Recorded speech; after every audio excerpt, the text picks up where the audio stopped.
ایک دفعہ سلطان صلاح الدین ایوبی کا گزر ایک قبیلے کے پاس سے ہوا۔ سلطان صلاح الدین ایوبی ایک عام آدمی کے حلیے میں گزر رہے تھے۔ سلطان صلاح الدین ایوبی رحمۃ اللہ علیہ نے اس قبیلے میں چند لمحے رکنے کا فیصلہ کیا۔ آپ کا گھوڑا ایک جھونپڑی کے پاس سے گزرا۔ قدموں کی آہٹ سن کر ایک بوڑھی عورت باہر نکلی اور کہا، اے مسافر، تم میری جھونپڑی میں آ جاؤ۔ اس قبیلے میں جو بھی مسافر آتا ہے میں اس کی مہمان نوازی کرتی ہوں۔ سلطان صلاح الدین ایوبی رحمۃ اللہ علیہ آپ کے ساتھ چلے گئے۔ اس قبیلے میں ایک چھوٹی سی مسجد تھی۔ سلطان جان گئے تھے کہ وہ قبیلہ مسلمان ہے۔ سلطان صلاح الدین ایوبی رحمۃ اللہ علیہ نے اس جھونپڑی کے اندر چلے گئے اور وہ خاتون سلطان کے لیے اچھا سا کھانا تیار کرنے لگی۔ اس نے مسافر سمجھ کر سلطان کی اچھی طرح مہمان نوازی کی۔ سلطان صلاح الدین ایوبی رحمۃ اللہ علیہ نے محسوس کیا کہ وہ عورت کھانا پکاتے ہوئے اس کی آنکھوں سے آنسو نکل رہے تھے۔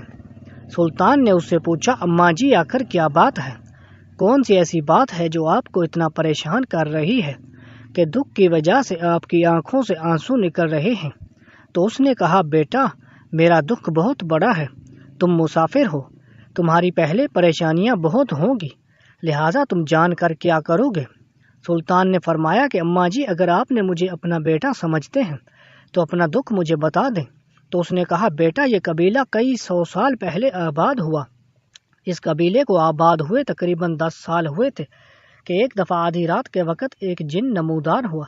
اس جن نے ہمارے قبیلے والوں کو کہا کہ جنگل کے بیچ میں ایک اندھا کنواں موجود ہے اور جس سے تم اپنا پانی حاصل کرتے ہو۔ اگر تم اس کنویں کی سلامتی چاہتے ہو تو ہر سال ایک نوجوان کنواری لڑکی کی دلہن بنا کر اس کنویں پر بٹھا دینا۔ میں اس کے ساتھ ہم بستری کر کے اس کو قتل کر دوں گا۔ اگر تم نے ایسا نہ کیا تو میں اس کنویں کو بند کر دوں گا اور تمہارے قبیلے کی تمام عورتوں کو مار دوں گا۔ وہ ڈراؤنی شکل والا جن پورے قبیلے کو خوفزدہ کر گیا اور اس دن سے لے کر آج تک یہ قبیلے والے ہر سال ایک دلہن کی طرح لڑکی کو تیار کر کے اس کنویں کے دہانے پر بٹھا دیتے ہیں اور جب صبح جاتے ہیں تو اس لڑکی کے جسم سے خون سے لت پت کپڑے پڑے ہوتے ہیں اور وہ لڑکی مر چکی ہوتی ہے۔ اور اس بار کسی اور لڑکی کی باری نہیں بلکہ میری اپنی بیٹی جو کہ اکلوتی ہے، اور اس کے علاوہ میرا دنیا میں کوئی سہارا نہیں۔ کل شام میری بیٹی کو دلہن بنا کر اس کنویں پر قربان کیا جائے گا۔ یہ سن کر سلطان نے کہا، اماں جان، آپ نے مجھے بیٹا بلایا ہے اور میں ایک بیٹا ہونے کے ناطے تمہاری بیٹی پر ذرا بھی آنچ نہیں آنے دوں گا۔ اس نے کہا، بیٹا، یہ تم کیا کہہ رہی ہو؟ سلطان نے کہا کہ اماں جان، کل شام آپ مجھے اپنی بیٹی کی جگہ گھونگھٹ پہنا کر ڈولی میں بٹھا دینا۔ گاؤں والوں کو اس بات کی خبر نہ ہو۔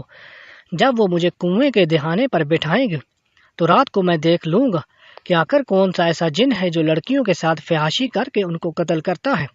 مجھے تو اس کے پیچھے اور ہی راز لگتا ہے۔ اس بوڑھی عورت نے کہا، بیٹا، ایسی بات نہیں ہے، کئی سالوں سے یہی چلتا آ رہا ہے۔ سلطان صلاح الدین ایوبی نے کہا، اماں جان اس بات پر رضامند کر لیا، اور اگلی شام اس بوڑھی عورت نے اپنی بیٹی کی جگہ سلطان کو گھونگھٹ میں بٹھا دیا۔ قبیلے والے بوڑھی کی بیٹی سمجھ کر انہوں نے سلطان کو کنویں کے دہانے پر بٹھا دیا۔ سلطان صلاح الدین ایوبی رحمۃ اللہ علیہ نے جب دیکھا کہ تمام لوگ چلے گئے تو سلطان نے گھونگھٹ سے باہر دیکھا کہ وہ کنواں جنگل کے درمیان میں موجود تھا۔ بہت اندھا اور گہرا کنواں تھا، ہر طرف جنگل ہی جنگل تھا۔ سلطان صلاح الدین ایوبی نے وضو کیا اور وضو کرنے کے بعد اس گھونگھٹ میں بیٹھ کر عبادت کرنے لگا۔ جیسے ہی آدھی رات کا وقت ہوا تو اچانک جنگل کی جھاڑیوں سے ایک وحشی انسان نکلا۔ سلطان اس کی قدموں کی آہٹ سن رہا تھا۔ جن نے ایک لڑکی سمجھ کر گھونگھٹ اتارا تو سلطان نے تیز دھار خنجر نکال کر اس کے سینے میں پیوست کر دیا۔ جیسے خنجر کی آواز آئی، سلطان سمجھ چکا تھا کہ یہ کوئی جن یا کوئی شیطان نہیں، یہ انسان ہے۔ سلطان صلاح الدین ایوبی نے اسی وقت تلوار نکال کر اس کی گردن پر رکھ دی اور کہا، تم کون ہو اور حقیقت بتاؤ۔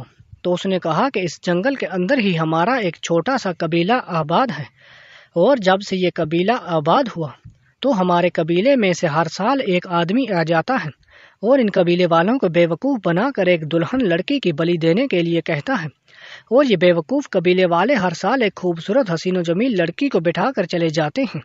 ہم وحشی اس لڑکی کو اٹھا کر لے جاتے ہیں، سارے قبیلے والے اس کے جسم کے ساتھ کھیلتے ہیں اور صبح اس کو مار کر یہاں پھینک دیتے ہیں، اور یہ گاؤں والے سمجھتے ہیں کہ واقعی میں کوئی جن یا کوئی شیطان ہوگا اس لڑکی کو جو مار کر چلا جاتا ہے، اور یہ اپنے کنویں کے چھن جانے کے ڈر سے ہر سال ایک لڑکی کی بلی دیتے ہیں۔ یہ سن کر سلطان صلاح الدین ایوبی رحمۃ اللہ علیہ نے اسی وقت اس کی تلوار سے گردن کاٹ دی اور عبادت کرنے میں مصروف ہو گئے۔ جنگل کے بیچ میں بہادر نوجوان ساری رات عبادت کرنے لگا۔ صبح کا وقت ہوا تو بوڑھی عورت دوڑتی ہوئی آئی، اس کنویں کے دہانے پر پہنچی کہ جا کر معلوم کیا جائے کہ آخر اس مسافر کے ساتھ کیا ہوا۔ جیسے ہی اس نے سلطان کو دیکھا تو وہ حیران ہو گئی اور کہا، اے مسافر، تم کیسے بچ گئے؟ جن نے تمہیں کچھ نہیں کہا؟ کہ سلطان صلاح الدین ایوبی نے بوڑھی عورت کو کہا کہ ابھی اور اسی وقت جا کر ان قبیلے والوں کو بلا کر لاؤ۔ وہ بوڑھی عورت گئی اور تمام قبیلے والوں کو بلا کر لے آئی۔ سلطان صلاح الدین ایوبی رحمۃ اللہ علیہ نے قبیلے والوں کو سارا واقعہ سنایا اور اس وحشی انسان کی لاش دکھائی اور کہا، کوئی جن کوئی شیطان نہیں ہوتا، بلکہ اس جنگل کے بیچ میں چھپا ایک قبیلہ ہے جو تمہیں کئی سالوں سے بیوقوف بنا رہے ہیں، اور اس لیے آج کے بعد کوئی بھی کسی بھی لڑکی کی بلی دینے کی ضرورت نہیں۔ اور کہتے ہیں کہ اس کے بعد سلطان صلاح الدین ایوبی نے ان قبیلے والوں کے ساتھ مل کر اس جنگلی قبیلے کے تمام لوگوں کو مار کر وہاں پھینک دیا، اور قبیلے والے اتنی بڑی مصیبت سے بچ گئے۔